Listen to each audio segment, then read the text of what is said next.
How to select multiple contacts on iPhone.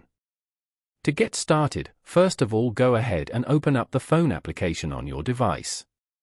The phone app provides features like a keypad for manual number entry, a favorites list for quick access to frequently called contacts, and a recents list for reviewing recent calls.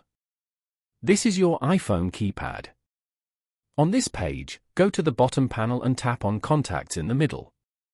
You can find all your contacts over here.